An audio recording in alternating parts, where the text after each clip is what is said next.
Snow fell in soft, whispering sheets that night, drifting across the pines like ghostly feathers.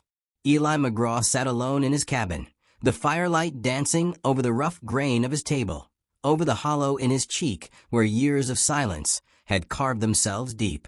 The wind outside moaned like something half alive, pressing against the walls, testing their strength. He had built this cabin with his own hands, every beam and nail a prayer for peace after a life that had known too much killing. He thought the world had finally forgotten him, until that knock came, faint, uncertain, trembling like a heartbeat. He hesitated, rifle resting across his knees. The second knock came softer still, almost like a plea. When he opened the door, the cold spilled in first, and then she did, wrapped in a threadbare shawl, her face pale beneath the snow, eyes wide and glistening. "I lost my husband today," she said, her voice a fragile thread in the storm. "Can I stay one night in your cabin?" Eli said nothing. He only looked at her, at the wet hem of her dress, the small satchel clutched in her shaking hands. She smelled of smoke and river water. Behind her, the night looked endless. He stepped aside at last, a slow motion born not of mercy, but memory. She crossed the threshold, leaving behind the storm and the last of her pride. He poured her a cup of coffee and set it before her without a word. The steam rose between them, blurring their faces like fog. She drank with both hands, eyes lowered. When she finally spoke, her words trembled like leaves. "The river took him. I tried to pull him back, but the ice broke. The town said it was my fault." She bit her lip until it bled, then added softly, "They said I brought him bad luck." Eli threw another log on the fire. The sparks rose and died in the smoke, just like the words between them. The silence wasn't cruel, just heavy, full of things neither could name.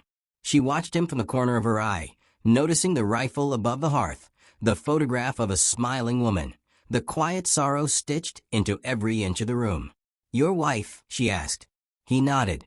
"Buried 2 winters ago." She stared into the fire. "You built this place for her." He didn't answer. His jaw flexed once, and that was all.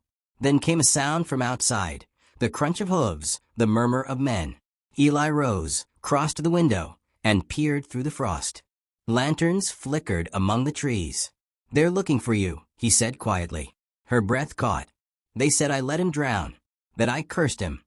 "Stay low." His voice was steady, but his hands clenched.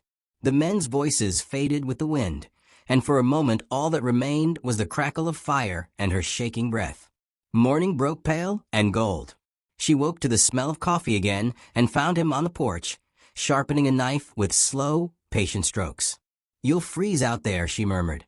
"Done colder things," he said, without looking up. She stepped outside beside him. The world glistened, river, trees, even the mountains, as if the storm had polished it clean. "That's where he fell," she whispered, nodding toward the river that gleamed like glass. "He wanted to reach the other side before night. I told him to wait." He laughed.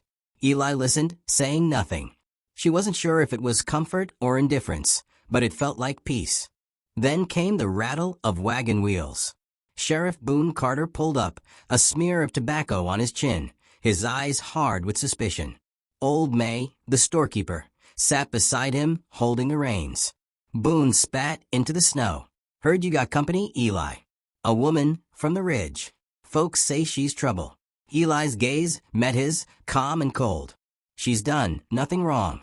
Boone's smirk curved mean. "That's so?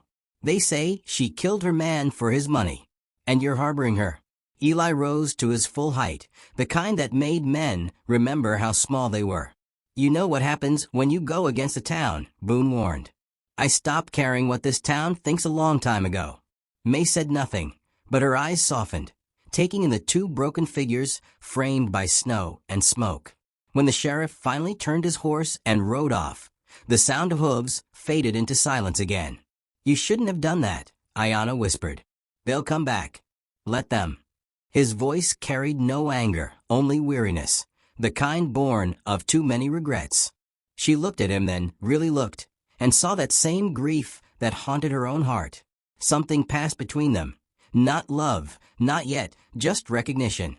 That night, the wind returned. She helped him mend the shutter that rattled in the storm, their hands brushing as they worked. It was a small thing, but it lingered. When they sat by the fire afterward, she began to hum, a song without words, soft and ancient.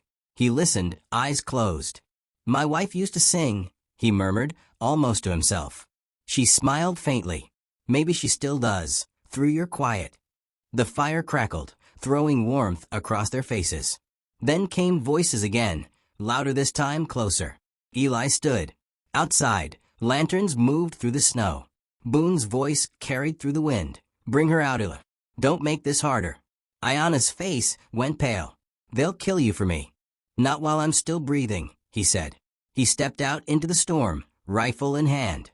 Boone and his men waited at the edge of the clearing, guns half raised. "You're harboring a murderer," Boone shouted.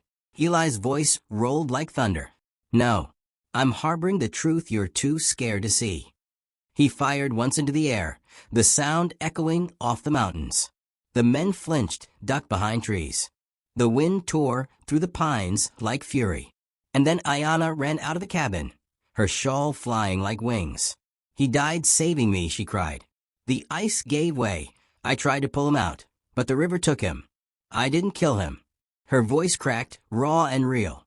The snow seemed to hold its breath.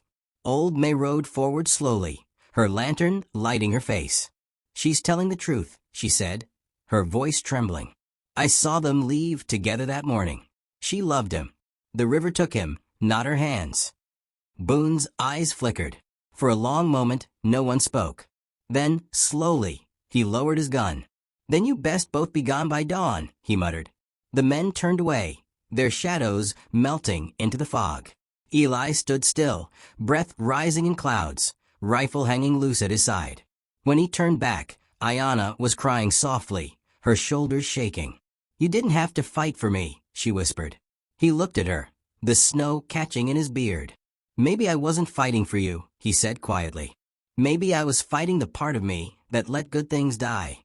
She stepped forward, close enough to feel his warmth, and rested her forehead against his chest. The fire inside the cabin flickered through the open door, painting them in amber light. Outside, the storm began to ease. By dawn, the sky was clear. 2 horses moved north through the valley, their riders small against the endless white. From town, Old May watched them go, her breath rising in the cold like prayer smoke. Later she would tell the story, how the giant cowboy of Coldwater Ridge stood for a woman everyone else turned away, how the snow that night fell softer than ever before, as if the heavens themselves wanted to bless what the earth had nearly buried. Some said they saw smoke curling from a cabin high in the mountains weeks later, and 2 figures moving by its door, one tall, one slender, both wrapped in quiet. "Maybe that's what love really looks like out here," Old May would say, "not words, not promises, just a cabin's open door and a man brave enough to let someone in from a storm. And if you're ever lost, if the world shuts you out, remember this story.